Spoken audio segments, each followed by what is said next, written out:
Pour le compte de la présidence du FASO, le Conseil des ministres de ce jour a adopté également une initiative importante. Il s'agit de l'initiative présidentielle pour le développement communautaire. Comme nous le remarquons dans nos communes, mais aussi dans nos quartiers, des initiatives spontanées sont portées souvent par des citoyens pour l'amélioration de leur cadre de vie, mais aussi pour améliorer souvent leur mobilité en se mobilisant eux-mêmes pour mener des actions de réhabilitation de certaines routes, par exemple. Il s'agit donc un peu, pour schématiser de cette vision-là, qu'a eu donc le chef de l'État, de faire en sorte que nous fondions une initiative d'ampleur sur la mobilisation communautaire.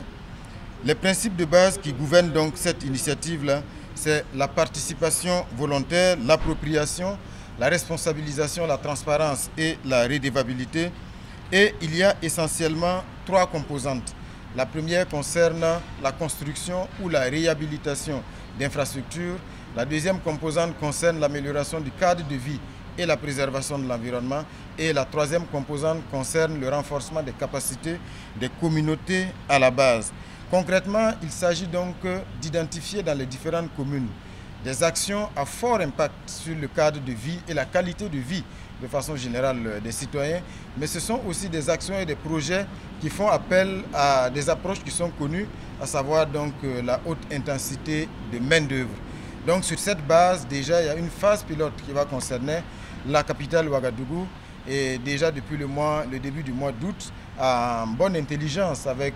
la délégation spéciale de Ouagadougou, un travail est fait pour identifier ces actions-là et pouvoir donc lancer cette initiative dans une phase pilote, le temps donc de pouvoir l'implémenter, tirer les enseignements et porter l'initiative à l'échelle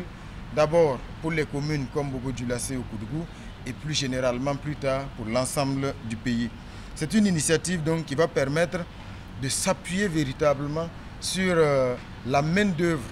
au niveau donc local, au niveau endogène, au niveau des quartiers, des jeunes filles, mais aussi donc voilà tout ce beau monde-là qui pourra à travers ces initiatives communautaires contribuer en apportant donc